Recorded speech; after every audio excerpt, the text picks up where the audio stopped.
నమస్తే, welcome to సత్యాగ్రహి exclusive interview with Telangana సాంస్కృతిక సారథి chairperson వెన్నెల గారు ఉన్నారు. ముందుగా వెల్కమ్ చేద్దాం.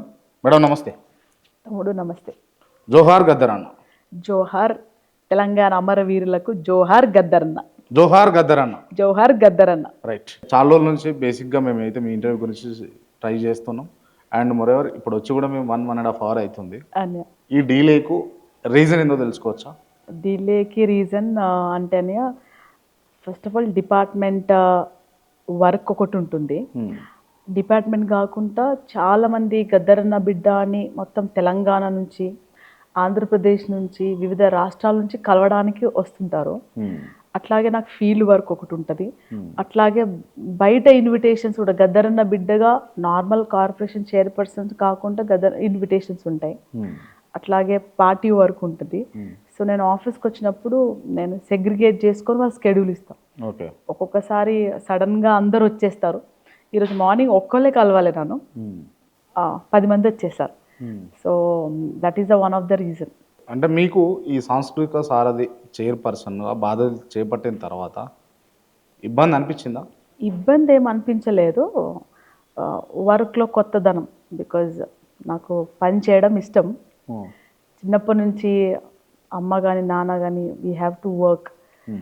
మనం పేద కుటుంబాల నుంచి, అనగారిన వర్గాల నుంచి వచ్చినాం కాబట్టి ఫస్ట్ పనే నేర్పిస్తారు.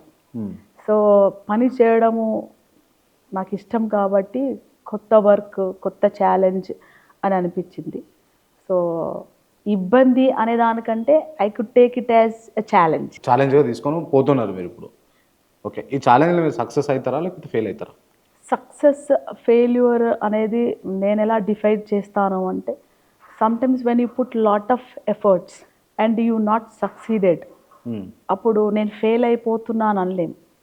There could be many reasons for failure, also many reasons for success.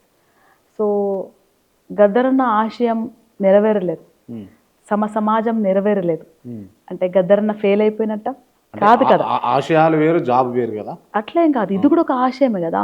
My job is something else, but I mean to service. ఆ సర్వీస్లో భాగంగా తెలంగాణ సాంస్కృతిక సారథి అని ఒక బాధ్యత ఇచ్చారు. ఆ బాధ్యతని నేను నిజాయితీగా యాజ్ పర్ రూల్స్ రెగ్యులేషన్స్ ని చేసుకుంటూ పోతే డెఫినెట్లీ సక్సెస్ వస్తుంది. ఇక్కడ ఇది ఎగ్జామ్ పాస్ ఫెయిల్ అని కాదు.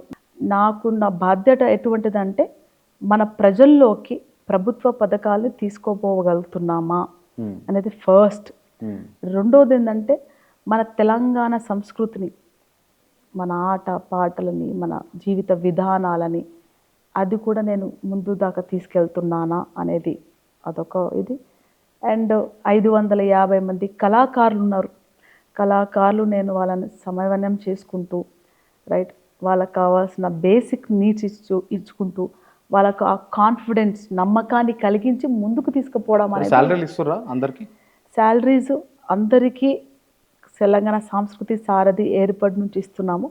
కాకపోతే ఫండ్లో మొదటి నుంచి తెలంగాణ సంస్కృతి సారథి వాళ్ళకు 6 నెలలకు ఇచ్చేవారు. సో కాంగ్రెస్ పార్టీ మన ప్రభుత్వం ఏర్పడిన తర్వాత it got down to 3 months, then 2 months, తర్వాత అట్లా దాన్ని సెగ్రిగేట్ చేస్తూ ఫైనాన్షియల్. ఇప్పుడు ఉన్న 550 మందికి ప్రతి ఒక్కరికి సాలరీస్ పడుతున్నాయా? ప్రతి ఒక్కరికి పడతాయి. దాంట్లో హెల్త్ ఇష్యూస్తో లీవ్ పెట్టిన వాళ్ళకు పడకపోవడము, తర్వాత కొంతమందిని తీసేసిన వాళ్ళు కూడా ఉన్నట్టున్నారు కదా. ఇప్పుడు ప్రస్తుతానికి ఇప్పటి వరకు మేము తీయలేదు, సస్పెండ్ చేసిన వాళ్ళు ఉంటారు. సో హెల్త్ ఇష్యూస్లో లీవ్ పెట్టిన వాళ్ళు ఉన్నారు. సస్పెండ్ అయి ఉన్నారు, ఎప్పటి నుంచో ఉన్నారు వాళ్ళు. సో సస్పెండ్ చేసిన వాళ్ళు ఉన్నారు. తర్వాత లీవ్ ఇష్యూస్ పెట్టున్నారు, మెటర్నిటీ లీవ్లో ఉన్నారు, హెల్త్ ఇష్యూస్లో వాళ్ళు రాకపోతే ఉన్నారు. సో వివిధ కారణాల వల్ల if they are not coming, దాన్ని బట్టి మనం జీతాలు ఇవ్వడం. గద్దర్ గారు ఉన్నప్పుడు మీరు కావచ్చు, సూర్యం గారు కావచ్చు, ఎప్పుడు రాజకీయాల్లోకి అంత అడుగు పెట్టినట్టుగా, అంత కనబడ్డట్టుగా కనపడలేదు. గద్దర్ గారు మరణానంతరం మీరు ఎందుకు రాజకీయాల్లోకి వచ్చారు? జనరల్లీ క్వశ్చన్ మంచి క్వశ్చన్. రాజకీయాలు అనేది ద సెకండ్ ఫేజ్. గద్దర్ గారు ఒక ఉద్యమకారుడు. ఉద్యమకారుల కుటుంబం ఇలాగే ఉంటాయి. సంఘ సేవ చేసే వాళ్ళ కుటుంబాల పిల్లల్ని, ఫ్యామిలీని వాళ్ళు పట్టించుకోరు, వాళ్ళు బయటనే ఉంటారు. సో అట్లాగే గద్దర్ గారు కూడా ఉద్యమాల నుండి తన జీవితం అంతా తను ఎక్కడున్నారో ఏం చేస్తున్నారో ఆయన గురించి మాకు తెలియదు. తనకి పిల్లలు ఏం తింటున్నారు, ఎలా బతుకున్నారు, ఎలా ఉండని తనకు తెలియదు. తన అజ్ఞాతవాసం వచ్చిన తర్వాత తను ఇంట్లో కూడా తక్కువనే ఉండేవారు. పాప మా ఇద్దరు అన్నలు హాస్టల్లో ఉన్నారు, నేను ఒక్కదాని ఇంట్లో ఉండేదాన్ని. సో ఆయన ఎప్పుడో ఒకసారి వచ్చి పోయే ఉండేవారు. ఇక్కడ నేను ప్రజల్ని ప్రశ్నిస్తున్నానంటే అప్పుడు ఉన్నారు, ఇప్పుడు లేరన్నారు. ఒక ఉద్యమకారుల కుటుంబాలు ఎప్పుడు ఆ ఉద్యమకారు వెంటనే ఉంటారు. ఎందుకంటే తండ్రి లేకున్నా, ఒక తల్లి లేకున్నా సరే వాళ్ళ సిద్ధాంతం అనుకో తెలుసో తెలియకో సపోర్ట్ చేసుకుంటూ పోతారు. ఆ తరుణంలో ఉద్యమాల తరుణంలో వస్తూ వస్తూ we were always there supporting గద్దరన్న చేసే ప్రతి ఒక్క పనిలో కుటుంబం తరఫు నుంచి అమ్మ కానీ ఎంటైర్ గద్దరన్న కుటుంబం ఉండింది. ఆయన మీద తూటాలు పేలిస్తే ఆయన కుటుంబంగా మేము కాపాడి మళ్ళీ తీసుకొచ్చి ప్రజలకు ఇవ్వడం జరిగింది. గద్దర్ గారు చనిపోయినాక రాజకీయాలకు ఎలా వచ్చామనేది ఒక ప్రశ్న. ఎల్బీ స్టేడియంలో గద్దర్ గారి నాన్నగారి బాడీని పట్టుకొని I was in the ambulance. So అన్నగారు అక్కడ బయట అరేంజ్మెంట్స్లో ఉన్నారు. బయట మీడియా తమ్ముళ్ళు అక్కలు అందరూ ఏం చేస్తున్నారంటే గద్దర్ కుటుంబం అంతా అమెరికాలో ఉన్నారు, సో వాళ్ళు రావడానికి 2-3 రోజులు పడుతుంది, 2-3 రోజుల తర్వాత అంత్యక్రియలు జరిగే అవకాశం ఉందని ఒక తమ్ముడు అన్నాడు. నేను సైలెంట్గానే ఉన్నా, ఎందుకంటే మాకు చిన్నప్పటి నుంచి ఇలాంటి నిందలు, ఇలాంటి అవమానాలు కామనే, and we don't care them, we know what we're. So అలా ఒకటి అన్నారు, 2 అన్నారు, it was 5th time other person was telling the same thing. అప్పుడు నేను తమ్ముడు పిలిచా, మరి నేనెవరు తమ్ముడు అని అడిగా. మీరెవరక్క? ఫ్యామిలీ మెంబర్ అని. Right, when as an journalist whenever you speaking something it has to be justified, and without justification నువ్వు ఎలా మాట్లాడతావు? ఏం ప్రూఫ్ ఉంది బిడ్డ? నేను అమెరికా పోయేసి వచ్చినాను, అమెరికాలో పుట్టిర్రు, అమెరికాలో ఉన్నారు, ఈయననేమో అడిగిపోయారు, అందరు అడిగి పంపిస్తున్నారు, ఎట్లా మాట్లాడతారు? నిన్నటి వారికి గద్దరన్న ఉండే కాబట్టి మేము సైలెంట్గా ఉన్నాం. ఆయన చనిపోయినాక కూడా మీరు నిందలేస్తే ఎందుకు సైలెంట్ ఉండం? నేనుండా అని దెన్ ఐ కేమ్, అండ్ అక్కడ కొంచెం గొడవ కూడా అయింది. హౌ కెన్ యూ స్పీక్ అంటే, అవును అమెరికాలోనే ఉన్నాం, గద్దరన్న పిల్లలు అమెరికాలో ఉండొద్దా? ఒక దళిత పిల్లలు అమెరికాలో ఉండొద్దా? ఒక ఉద్యమకారుల పిల్లలు అమెరికాలో ఉండొద్దా? ఒక సంఘ సేవ చేసే వాళ్ళు అమెరికాలో ఉండొద్దా? బిజినెస్ చేయొద్దా? They shouldn't have their own life just like others. So that was the question which I arose after death of my father. So అలా రావడం జరిగింది. వచ్చినప్పుడు కాంగ్రెస్ పార్టీ ఆధ్వర్యంలో right, Gaddar garu already he was supporting the Congress party. ఇదే కాంగ్రెస్ పార్టీని గద్దర్ గారు ఎన్నోసార్లు విమర్శనాత్మకంగా పాటలు రాయడము, కాంగ్రెస్ పార్టీని తిట్టడం కూడా జరిగింది. మళ్ళీ దాని తర్వాత చివరి దశలో కాంగ్రెస్ పార్టీ సపోర్ట్ చేయడం, మళ్ళీ మీరు కూడా కాంగ్రెస్ పార్టీని చూజ్ చేసుకోవడం, ఎందుకు ఇదంతా? ఎందుకు ఇదంతా అంటే మీరు అన్నది కరెక్టే. సో ఒకప్పుడు ఒక్క కాంగ్రెస్ పార్టీనే గద్దర్ గారు నిందించలేదు. I mean he did not question. ఒక్క పార్టీనే క్వశ్చన్ చేయాలి. ఎవరైతే పాలనలో ఉన్నారో పాలనున్న ప్రతి ఒక్కరిని ప్రశ్నించేవాడు, ఎదిరించేవాడు. సో ఆ భాగంలోనే జరిగింది. It's a process which went on. తర్వాత మీరు చూసుకుంటూ వస్తుంటే why Congress, if you see the present situation, why Congress, why Indian citizen, normal person have to choose Congress అంటే it is the biggest democratic party of the country. ఇంకొకటి ఏంటంటే గద్దర్ గారు కాంగ్రెస్ పార్టీని ఎందుకు ఎంచుకున్నారంటే కులం పేరు మీద, మతం పేరు మీద భారత రాజ్యాంగాన్ని తీసేయాలనుకుంటున్నారు, భారత రాజ్యాంగాన్ని మొత్తం తగలబెట్టాలనుకుంటున్నారు బీజేపీ వర్గం. సో ఆ బీజేపీని, ఆ మనువాద వ్యవస్థని తీసేయాలంటే చిన్న చిన్న పార్టీలతోని తనతోని కూడా సాధ్యం కాదు అని ఒక దాంతోని చిన్న పార్టీలన్నీ కలుపుకొని he started supporting Congress party. And ఇంకోటి మీకు బాగా తెలిసి ఉండొచ్చు, ఒకవేళ గద్దర్ అన్న ఈ ప్రజా ఉద్యమాలు లేకపోతే ప్రజల మంచి గురించి కాకుండా కమర్షియల్గా ఆలోచించుకుంటే నాకు తెలిసి అయితే కొన్ని 100 కోట్లు సంపాదించేటోడు, సినిమాల పరంగా కావచ్చు, పాటలు రాసిన, పాటలు పాడినా ఇవేందో. బట్ ఏంటంటే ఆ గద్దర్ అన్న పేరు పెట్టి సినిమాలకు కమర్షియల్ మూవీస్కి అవార్డ్స్ ఇవ్వడం అనేది కొంచెం బాధాకరంగా అనిపించింది మీకు? గద్దర్ అన్న పేరు ప్రపంచానికి ఎలా తెలిసింది మీకు తెలుసా? You are journalist right, since how many years మీరు జర్నలిజంలో ఉన్నారు. చాలా సంవత్సరాల నుంచి. అదే గద్దర్ అనే ప్రపంచానికి పరిచయం అయింది ఎలా? హౌ? ప్రజా ఉద్యమకారునిగా. గద్దర్ అనే పేరు పేపర్లో ఎప్పుడు పబ్లిష్ అయింది? బండెన్క బండి గట్టి 16 బండ్లు గట్టి ఏ బండ్లే వస్తావు కొడుకో నైజాము సర్కరోడా నా జీల మించి నౌరో నైజాము సర్కరోడా. గద్దర్ గారు భారతదేశానికి తెలుగు ప్రజలకి పరిచయం అయింది సినీ ఇండస్ట్రీతోని. సో కమర్షియల్ మూవీస్ కావు, సినీ ఇండస్ట్రీతోని. It is we're speaking about the cinematography and cine industry. It is not segregated as commercial movies ki separate awards, right? Service movies ki separate awards. It is not segregated. It's a government award which has not been Telangana వచ్చిన తర్వాత తెలంగాణ మన ప్రభుత్వం వచ్చిన తర్వాత 10 ఏళ్లుగా ఒక award అంటే it's cinema award is the biggest award which is given by the state as well as the country. So ఈ అవార్డ్ని మనము సినిమా ఇండస్ట్రీకి ఇస్తున్నామంటే the biggest honour of Telangana is who.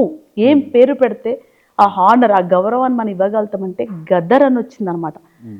Allu అర్జున్కు Pushpa సినిమాకి సంబంధించి ఇచ్చిండ్రు కదా, కాకపోతే ఇచ్చేది ఉండే లేకుండే అన్న పద్ధతిలో ఆ సినిమా బాగాలేదు, అదొక స్మగ్లరు, అదొక గంజాయి స్మగ్లింగ్ చేసే సినిమా. అది that is second corner you're talking about. ప్రభుత్వం ఉద్దేశం ఏంటంటే we need to look in terms of the government. మనము ఒక సినిమా రంగానికి అవార్డ్ నంది అనేది చాలా ప్రెస్టీజియస్ అవార్డ్. అంత పెద్ద ప్రెస్టీజియస్ అవార్డ్స్కి ఏం పేరు పెడతాము? మన తెలంగాణ పేరు పెట్టుకుంటాం. ముందు ఆంధ్రోలు పెట్టుకున్న పేరు, రైట్? నంది అనేది ఆంధ్ర వాళ్ళు పెట్టుకున్న పేరు. మనం తెలంగాణ వచ్చినాక పెద్ద అవార్డు పెడతారంటే తెలంగాణకు the biggest honour is Gaddar. Why Gaddar అనేది అంటే then it will go for a big interview again, right? So Gaddar గారి ఆ గౌరవాన్ని మనం ఆ నంది దాంతో రీప్లేస్ చేయాల్సి వస్తుంది. ఇంకొకటి రెండోది ఏంటంటే గద్దర్ గారిని సినిమా ఇండస్ట్రీకి ఇస్తే అది ఇట్స్ అ వాస్ట్గా ప్రచారమై గద్దర్ గారి పేరు ప్రతినిత్యం మోగుతూనే ఉండాలి ప్రజల్లో. ఆ ఉద్యమ రూపాన్ని ప్రతి నిరంతరం ఉండాలి. సో సినిమాకే ఎందుకు ఇచ్చారంటే 100 కొలది సినిమా రాశారు. హీస్ ఫస్ట్ ఆయన సినిమా ఆర్టిస్టే గద్దర్ గారు. అండ్ చనిపోయేంత వరకు కూడా తెలుగు ఫిల్మ్ ఇండస్ట్రీలో రైటర్స్ అసోసియేషన్లో is a member Gaddar garu. He still member చనిపోయేంత వరకు. నేను గద్దర్ అన్న చేసిన కమర్షియల్ మూవీస్ అయితే ఒకటి కూడా చూడలేదు, ఒకటి కనపడలేదు. దాట్ ఈస్ ఓకే తమ్ముడు, that is okay. What you say is we're talking about the second phase. అంటే గద్దర్ అన్న పేరు చెప్తే ఆయన ఉద్యమకారుడు అది ఇది అన్ని వి విల్ టాక్ అలాంటి సినిమాలకే ఇవ్వాలనుంది. But overall we're talking about the cinematography. Cinema ఇండస్ట్రీకి నందిని తీసి గద్దర్ అవార్డ్స్ ఇచ్చాం. So next the jury and the committee members of the film industry have to decide and come with a conclusion. దానికి కూడా మళ్ళా rules and regulation complete cinematography సినిమాకి సంబంధించిన rules regulation తీసేయాలి. ఏమనాలి, రైట్? సెన్సార్ బోర్డులోనే టర్మ్స్ అండ్ కండిషన్స్ రావాలి first. ఈ సినిమాలు తీయొద్దు, ఈ సోషల్ మీడియా నడవద్దు, ఇలా ఉండొద్దు. నేను ఎందుకు అడగాల్సి వస్తుంది అంటే అదే సినిమాను ఈవెన్ రేవంత్ రెడ్డి, సీతక్క లాంటి వాళ్ళు అపోజ్ చేశారు. అదో స్మగ్లింగ్ సినిమా, అదో smuggler. They are not the members of the jury. But వాళ్ళైతే ఒక మినిస్టర్ హోదా, they are not the members of the jury. Chief minister గా ఉన్నారు. వాళ్ళే అన్నారు, మీ ప్రశ్నకు నా జవాబు they are not the members of the jury. ఇందాక నేను ఈ క్వశ్చన్స్ అని సినిమాకి సంబంధించిన వాళ్ళు అడిగామన్నమాట. అది అన్న ఎలా ఉంటుంది అంటే జ్యూరీ ఎలా ఉంటుంది, వాళ్ళ మూవీస్లో వాట్ దే విల్ కన్సిడర్, ఏమి కేటగిరీని తీసుకుంటారు. ప్రతి ఒక్క సెక్షన్కి మార్క్స్ ఉంటాయి కదా, right? Section A, section B, section C అనేది సెక్షన్స్లో.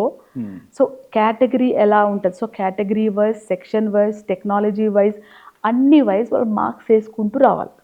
సో అందులో 10 మంది ఉన్నారు, రైట్? 15 రోజుల నుంచి 10 to 15 days వరకు they have watch the movies, they have mark the marks, right? And they have decided. So వాళ్ళు డిసైడ్ చేసినప్పుడు అప్పుడు వెన్నెల మాకు నచ్చలేదంటే how can it you can justify it? So దీనికి ఏమన్నారంటే గద్దర్ అవార్డ్స్ చాలామంది మీరు అన్నట్టు కవులు, రచయితలు, ఉద్యమకారులు మా గద్దరన్ అవార్డ్స్ మాకు కావాలి అన్నప్పుడు సో భట్టి గారు ఆల్రెడీ ఉప ముఖ్యమంత్రి కావాలని మనం కల్చరల్ డిపార్ట్మెంట్ నుంచి కూడా కవులు, కళాకారులకు, ఉద్యమకారులకు కూడా ఇప్పటి వారికి ఎటువంటి అవార్డ్స్ ఇవ్వలేదు. చిన్న చిన్న అవార్డ్స్ ఏమో ఇచ్చుంటారు, అది విత్ ఇన్ డిపార్ట్మెంట్. అలా కాకుండా పెద్ద ఎత్తున కళాకారుని, ఉద్యమకారుని గుర్తిస్తూ అవార్డ్స్ని ప్రకటిస్తామని చెప్పారు. ఓకే, సో అంటే ఇక్కడ ఫర్దర్గా చేస్తారు అది. అది చేస్తారని చెప్పారు. Okay, right. ఓకే మేడం, కాసేపు ఈ విషయాలు పక్కన పెడితే గద్దరన్న గురించి, గద్దర్ గారి గురించి, గుమ్మడి విఠలరావుగా ఉన్నటువంటి గద్దర్ గారు గద్దర్గా ఎట్లా మారారు?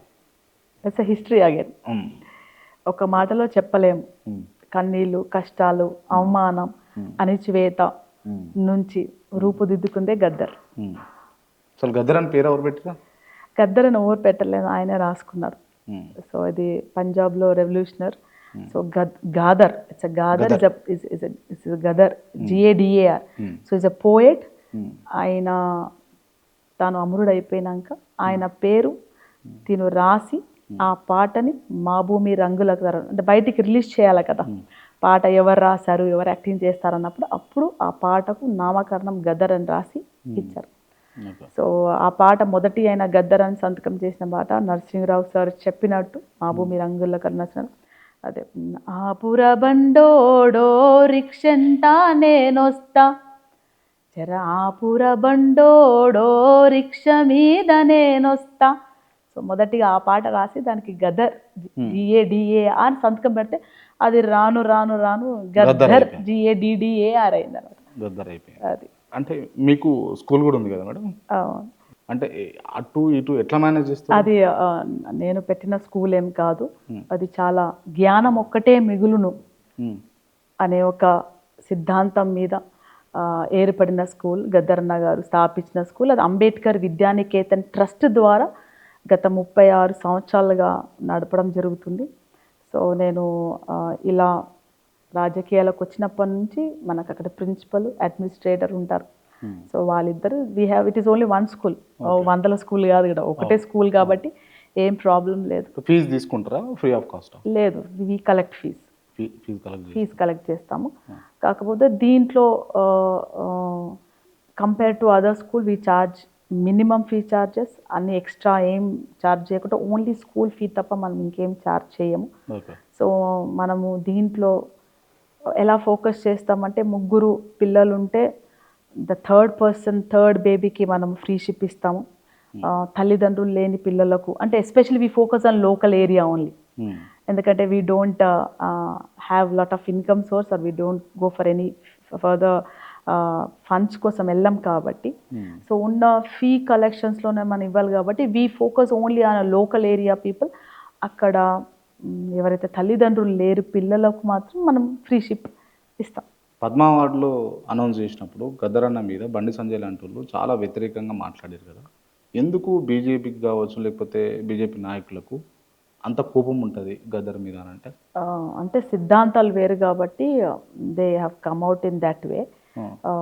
Maybe lack of information also could be the reason Bandi Sanjay గారు మాట్లాడడం. సో అప్పుడు కూడా మేము దాన్ని కౌంటర్ ఇవ్వడం జరిగింది, చెప్పడం జరిగింది. సో ఇది సిద్ధాంతం డిఫరెన్స్. ఎప్పుడైనా మనువాదానికి అంటే ఒక కులం కాదు, మతం కాదు, మన మనుషులనే ఆశయాన్ని, ఆ సిద్ధాంతాన్ని తీసుకుపోయారు. బీజేపీ మాత్రము కులమే ఇంపార్టెంట్, మతమే ఇంపార్టెంట్ అనేది ఆ సిద్ధాంతకమైన డిఫరెన్సెస్ ఉన్నాయి కాబట్టి డెఫినెట్లీ బీజేపీ వాళ్ళు వ్యతిరేకిస్తారు. కుల రాజకీయాలు, మత రాజకీయాలు ఓన్లీ బీజేపీ చేస్తా అంటే నాకైతే అట్లాగే అనిపిస్తుంది. కాంగ్రెస్లో అయితే నేను చూడలేదు. ఇట్స్ డెమోక్రటిక్ పార్టీ, అన్ని కులాలు, అన్ని మతాలు, అన్ని వర్గాలు, women all are there. But ఇప్పుడున్న క్యాబినెట్లో మైనారిటీ మంత్రి లేడు, బీసీలకు రావాల్సిన మంత్రిత్వ శాఖలు రాలేదు. That they will decide. I am very small to SIT in that. But అంటే నాకు అనిపించేది ఏంటంటే అనవసరంగా అంటే మిమ్మల్ని కొన్ని విషయాలలో రాజకీయంగా బలి చేస్తారేమో గద్దరన్న పేరు ఇన్ఫ్లుయెన్స్ చేసి అని అనిపిస్తుంటుంది. అంటే ఎట్లా బలి చేశారు నన్ను అంటే ఈవెన్ మీకు ఖచ్చితంగా మీరు పోటీ చేసిర్రు కంటోన్మెంట్లో, సెకండ్ టైం కూడా పోటీ చేయాల్సింది. ఉప ఎన్నిక వచ్చినప్పుడు లాస్ట్ చనిపోయిన తర్వాత మీకే రావాలి, అది 101%. ఇంకా దాంట్లో మార్పులు చేయాల్సిన అవసరం లేదు. కాకపోతే బీజేపీ నుంచి వచ్చిన శ్రీ గణేష్కు మీ టికెట్ ఇచ్చి మిమ్మల్ని సైడ్ చేసి మీకు రీజన్ తెలియదు కదా. I was not ready for the second elections. మిమ్మల్ని నమ్ముకో తిరిగిన వాళ్ళు నన్ను ఎవరు నమ్ముకున్నారు? గదరాన్ని అభిమానులు కావచ్చు, గదరాన్ని నమ్మేటోళ్ళు కావచ్చు, ఈవెన్ నల్గొండ గదర్ లాంటి నల్గొండ నరసన లాంటి వాళ్ళు కూడా మీరు గెలవాలని తిరిగిన వాళ్ళు ఉన్నారు కదా ఫస్ట్ ఎలక్షన్స్లో. వాళ్ళందరూ ఆశలు నిరాశలు చేసినట్టే కదా. అట్లేం లేదన్న, ఎందుకు నిరాశ చేసినట్టు ఉంటుంది. ఇప్పుడు నేను రెడీ లేనన్నప్పుడు నన్ను అభిమానించే వాళ్ళు, నన్ను గౌరవించే వాళ్ళు, నువ్వు దుంకాలే సావాలే లేక నువ్వు ఇది చేయాలన్నప్పుడు అది అభిమానం ఎట్లయితుంది, నీ ఫాలోవర్స్ ఎట్లయితారు, నీ నమ్మకస్తులు ఎట్లయితారు? మీరే వద్దనుకున్నారు కంటెస్ట్ చేయాలని. అవును, I was not ready. Okay, I was not ready for going for the second by election. But అంటే ఫర్దర్గా మళ్ళీ ఏమైనా కంటెస్ట్ చేస్తారా? డెఫినెట్లీ అవకాశం వస్తే కంటెస్ట్ చేస్తాం. ఉన్న అవకాశాన్ని కాదనుకొని మళ్ళీ అవకాశం కోసం అంటే ఒకసారి ఫెయిల్ అయితే ప్రతిసారి ఫెయిల్ అవుతామని కాదు కదా. ఒకసారి ఎగ్జామ్ రాయకపోతే ఇంకొకసారి ఎగ్జామ్ రాయొద్దని రూల్. బట్ ఈసారి కంటోన్మెంట్ లో మీరు కంటెస్ట్ చేసి ఉంటే అంటే కంటోన్మెంట్ ఎందుకంటే భారతదేశంలో ఎక్కడైనా నుంచి పోయి కంటెస్ట్ చేస్తాను నేను. Why you want to talk about cantonment only? Right, cantonment ఉంటే కంటోన్మెంట్ ఎమ్మెల్యేకే పరిదైనా. నా తెలంగాణ సంస్కృతి సారథి చైర్పర్సన్, మొత్తం తెలంగాణ అంతా తిరిగి వస్తున్నాం, ప్రజల్లోకి వెళ్తున్నాను. గద్దరన్న అయితే ఏ పల్లెలోకి వెళ్ళాలా, ఆ మారుమూల గ్రామానికి వెళ్ళి కళాకారులతో పాటలు పాడి వాళ్ళ దగ్గర ఉండి వస్తున్నాం. సో విచ్ ఈస్ బెటర్, గద్దరన్న బిడ్డకు మొత్తం తెలంగాణ అంతా ఉండడం బెటరా, లేకపోతే ఒక్క ఏరియాకు ఉండడం బెటరా? ఓకే, అంటే మీరు ఈ చాయిస్ చూస్ చేసుకున్నారా, అంతేగా మేడం? అంటే నేను చూస్ కూడా చేసుకోలేదండి. You cannot tell that I have chosen this అంటే నేను వదులుకుంటున్నా ఆదిస్తున్నా. It is not like that. I felt that నాకు వద్దు అనిపించింది. So every person have their own line of thinking కదా. మనం ఏం చేయాలి, ఎట్లా ముందుకు పోవాలి, చేయాలన్నా వద్దా, మన కాన్ఫిడెన్స్ కూడా ఉంటుంది కాబట్టి నేను వద్దనుకున్నాను కాబట్టి then it went on. Right, ఫర్దర్గా అంటే గద్దర్ గారి ఆశయాలను కావచ్చు, గద్దర్ గారి కోరికలను కావచ్చు, మీరు ఏ విధంగా ముందుకు తీసుకుపోతారు? గద్దర్ గారికి పెద్ద కోరికలు ఏం లేవండి. గద్దర్ గారి ఆశయము సమాజంలో అందరూ మూడు పూటలు కాకపోయినా 2 పూటలు బువ్వ దొరకాలి, పెద్ద బంగ్లా కాకపోయినా ఒక చిన్న ఇల్లు ఉండాలి, వాడు ఎదుటి వ్యక్తిని అడుక్కోకుండా గౌరవంగా బతకాలనేది ఆయన కోరిక. అయితే ఎప్పటి వరకే సమాజంలో మనుషులం కదా, ఈ ఇండిఫరెన్సెస్ ఉంటాయో అప్పటి వారికి గద్దరన్న ఆశయం కొనసాగిపోతూనే ఉంటుంది. సో నేను మొదటిది గాను చివరిదాని గాను ఆ ఆశయంలో, ఆ పోరాటంలో I'm one of the part. నా వంతు బాధ్యత, నేను చేసే బాధ్యత, నా వంతుగా నేను ఎంతగా నిజాయితీగా చేయగలుగుతానో అంతగా నిజాయితీగా చేసుకుంటూ పోవడం ఇస్ మై రెస్పాన్సిబిలిటీ.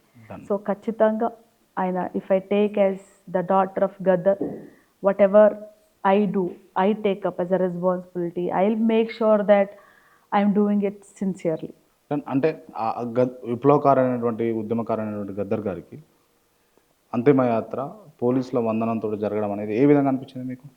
అది చాలా మంచిగా అనిపించింది.